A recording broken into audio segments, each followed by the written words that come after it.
पूरी दुनिया में ऊर्जा सप्लाई को लेकर छाई निराशा के संकट के बादल छटने की संभावनाओं के बीच एक बड़ी खबर यह आई कि इस वक्त जो स्थिति स्ट्रेट ऑफ हॉर्मुज पर बनी हुई है, आगे आने वाले वक्त में भी अगर यही स्थिति बनी रही तो समस्या का समाधान समझिए। लेकिन जिस तरह से डोनाल्ड ट्रंप ईरान के प्रति बयानबाजी करते हैं और जो रवैया अब तक उन्होंने अपनाया हुआ है, ज़्यादा दिन तक ये चलेगा इसकी संभावनाएं कम नजर आती हैं। हम उम्मीद करते हैं कि ये ऐसे ही बना रहे और जहाज इसी तरह से बाहर निकलते रहें।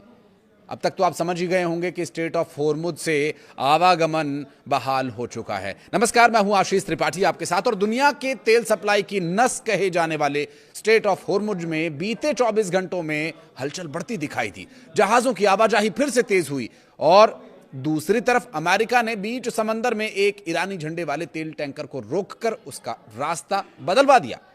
यानी एक तरफ रास्ता खुलता दिखा तो दूसरी तरफ नाकेबंदी की सख्ती बरकरार रही। सोशल मीडिया पर एक प्रतिक्रियाओं के दौर की अगर बात करें तो यहां एक पोस्ट आया जो काफी चर्चा में रहा। दरअसल रॉयटर्स और मरीन ट्रैफिक डेटा के हवाले से भी यह दावा किया गया स्ट्रेट ऑफ हॉर्मुज में कि अचानक जहाजों की आवाजाही बढ़ गई है और कई जहाज ईरान के ट्रैफिक लेन से गुजरते हुए दिखाई दिए। अब ये तेल बहाली दरअसल अमेरिका चाहता भी है कि नहीं? अमेरिका के रवैये से तो ये लगता है कि वो सिर्फ अपने तेल के जहाज या अपने जो उसके सपोर्टिव कंट्रीज हैं उन्हीं के तेल के जहाज को गुजरते हुए देखना चाहता है, बाकी किसी को नहीं। अब अमेरिका तो उन देश के जहाज़ों को रोक नहीं सकता। तो अमेरिका की कूटनीतिक जो छवि अब तक बनी है वो कुछ इस तरह से है कि वो चाहता है कि ईरान दुनिया के नज़र में ये देश आंख का कांटा बन जाए और वो बन जाए उस कांटे को निकालने वाले वैद्य। ऐसा भला होने वाला नहीं है। अमेरिका ये चाहता है कि जितने जहाज रुकें तो उन्हें यह प्रदर्शित किया जाए कि ये ईरान ने रोके हैं और जितने जहाज निकलें उन्हें यह दिखाया जाए कि ये देखो अमेरिका ने ये जहाज निकलवाए हैं। अमेरिका चाहता नहीं है कि और देशों के जो तेल के जहाज हैं उन देशों तक पहुंचे, क्योंकि अगर वो सही समय पर ऊर्जा की सप्लाई होती रही तो अमेरिका को भला कौन पूछेगा। अमेरिका ये चाहता है कि तेल का पूरी दुनिया में नियंत्रण उन्हीं का हो। ये जो स्थिति है, अमेरिका अब खुल करके तो इस बारे में वो कह नहीं सकता। पहले यूरोप की उसने बुराई करी कि यूरोप हमारा साथ नहीं दे रहा हमारे ईरान पर हमले को लेकर के। फिर उसके बाद मिडिल ईस्ट में कई देशों ने उन पर दबाव बनाया। कतर और यूएई की तरफ से भी दबाव बनाया गया कि ईरान पर हमला मत करना, नहीं तो ये हमें बहुत मारेगा और हमारे साथ बहुत बड़ी समस्या ये है कि हम अभी इस चीज़ के लिए तैयार नहीं है। देखिए, ये स्थिति और विस्तृत तरीके से मैं आपको समझाने की कोशिश करूंगा। कुछ एक इन्फॉर्मेशन जो महत्वपूर्ण है पहले मैं वो आपको बताता हूं। ईरान की रेवोल्यूशनरी गार्ड्स नेवी ने बुधवार को कहा कि उसने पिछले 24 घंटों में 26 जहाजों, जिनमें से तेल टैंकर्स, कंटेनर शिप्स और दूसरे कमर्शियल पोर्ट्स शामिल है, तो इस जलमार्ग से गुजरने दिया गया। लेकिन गार्ड्स नेवी ने एक्स पर एक पोस्ट में कहा कि पिछले 24 घंटों में 26 जहाज स्ट्रेट ऑफ हॉर्मुज से गुजरे हैं। यहां ट्रांजिट आईआरजीसी नेवी की सुरक्षा और समन्वय के बाद हुआ। ये ईरान ने 28 फरवरी को अमेरिका और इजराइल के साथ युद्ध शुरू होने के बाद रास्ता बंद कर दिया था। स्ट्रेट ऑफ हॉर्मुज पर पूरी तरह से आवाजाही को रोक दिया था और कड़ी पाबंदियां लगा दी गई थीं। उस दौरान भी कुछ जहाज भेजे गए जिसमें भारत के भी कुछ ऑयल टैंकर्स शामिल रहे। स्ट्रेट ऑफ हॉर्मुज दुनिया के सबसे महत्वपूर्ण एनर्जी चेक पॉइंट्स में गिना जाता है। वैश्विक तेल और लिक्विफाइड नेचुरल गैस की बड़ी खेप इसी सकरे समुद्री मार्ग से होकर गुजरती है जो पर्शियन गल्फ को अंतर्राष्ट्रीय समुद्री मार्गों से जोड़ता है। दक्षिण कोरिया ने इस मामले में बुधवार को कहा कि उसका एक तेल टैंकर सफलतापूर्वक इस हॉर्मुज स्ट्रेट से गुजरा। संघर्ष शुरू होने के बाद यह किसी दक्षिण कोरियाई जहाज का पहला ऐसा ट्रांजिट बताया गया। तो वहीं दूसरी तरफ अमेरिकी मरीन ने बुधवार को एक ईरान झंडे वाले commercial oil tanker MT celestial sea को रोक करके उसका रास्ता बदलवा दिया कि भैया यहां से मत जाइए, आप एक काम कीजिए, यहां से यूटर्न लीजिए और इधर से निकलिए। तो ये रवैया अमेरिका का है। तो अगर आप किसी को बार बार उकसाएंगे तो वो कितनी देर आपकी मनमानी को झेलेगा? ये अमेरिका को सोचना चाहिए।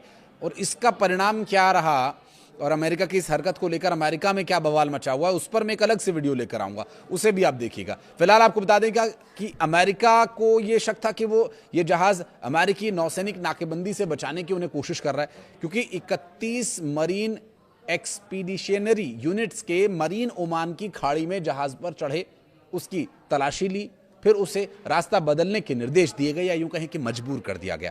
अमेरिकी सेंट्रल कमांड ने यह कहा कि अमेरिकी बल पूरी सख्ती से नाकेबंदी को लागू कर रहे हैं और अब तक 91 कमर्शियल जहाजों को नियमों के पालन के तहत रास्ता बदलवाया गया। और सेंटकॉम के मुताबिक अमेरिका सैन्य बलों ने 12 अप्रैल से शुरू हुई नौसैनिक नाकेबंदियों के बाद 4 जहाजों को निष्क्रिय भी किया है, यानी ध्वस्त कर दिया, समुद्र में ही उसे समाधि दिला दी। अमेरिकी प्रेसिडेंट डोनाल्ड ट्रंप ने दावा किया कि तेल की कीमतें जल्द गिरने वाली हैं। स्ट्रेट ऑफ हॉर्मुज में फंसे 1600 से ज्यादा तेल से लदे जहाज बहुत जल्द बाहर निकलेंगे। ट्रंप ने कहा कि संकट के बावजूद शेयर बाजार पहले से ज्यादा ऊंचाई पर है, जबकि उन्हें खुद अंदेशा था कि बाजार 20 से 25% तक गिर सकता है। ट्रंप ने ईरान को लेकर सख्त रुख दोहराते हुए कहा कि उनके पास कार्रवाई के अलावा कोई विकल्प नहीं था, क्योंकि तेहरान परमाणु हथियार हासिल करने की ओर बढ़ रहा था।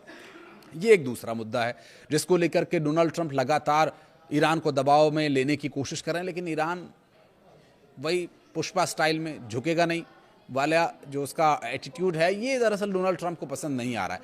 अब चूंकि ऊर्जा सप्लाई का संकट अगर पूरी दुनिया में बना रहेगा, और उससे ऊर्जा सप्लाई का संकट होना एक अलग बात है, लेकिन ऊर्जा सप्लाई के संकट की खबरों का फैलना ये एक दूसरे तरह से शेयर बाजार पर असर डालता है। तो ये जो दोनों बातें हैं, इन दोनों बातों को जोड़ते हुए अमेरिका के प्रेसिडेंट ये चाह रहे हैं कि पूरी दुनिया में उनकी वाहवाही हो जाए, हर कोई उनकी तारीफ करे कि क्या बात है, इतना युद्ध लड़ने के बाद भी शेयर बाजार कितने टॉप पर है।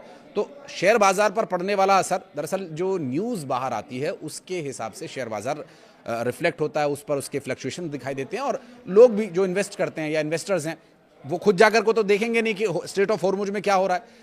उनके पास जो न्यूज़ आ रही है, सेंटर से जो खबर उनके पास पहुंच रही है, वो उसी हिसाब से अपने इन्वेस्टमेंट को घटाते या बढ़ाते हैं।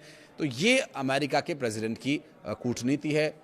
अभी वो युद्ध लड़ने की स्थिति में नहीं है। बहुत सारे वो कारण बता रहे हैं कि ये ऐसा हुआ इसलिए हमने हमला नहीं किया।